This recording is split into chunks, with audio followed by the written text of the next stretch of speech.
Let's open! Unboxing! Unboxing nito.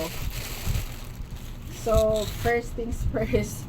Ito, magagamit mo to sa pamamalengke. Kasi dati na niya naman ang tibay ng pagkakatahi.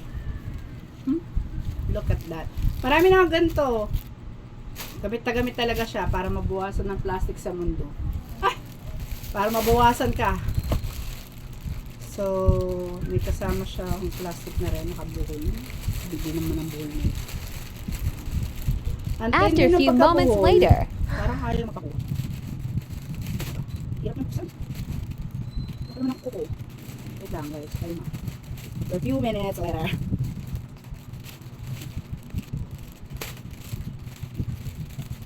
Buksan din. Siyempre, ang unang-unang bubungad, spaghetti! Fiesta. Ano siya? 800 grams. Siyempre kapag may spaghetti noodles, may spaghetti sauce. At maganda kasi, naka-plastic. Kasi may mga tagal kami last year na open to kakabagsak siguro. So, para sure, yung plastic nila. Maganda. Good thing na yung plastic nila.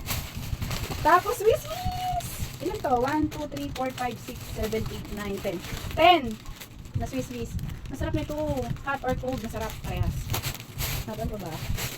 Meron siyang chicken, luncheon meat. Tingin ko, kaya siya binigay na chicken kasi may mga tao na hindi kumakain ng pork, di ba? Syempre may mga religion na hindi kumakain ng pork. Kaya chicken na pinili nila. Maganda kasi ito, malaki na. By Pure Foods. Tapos, lagi to taon. Fruit cocktail by Jolly.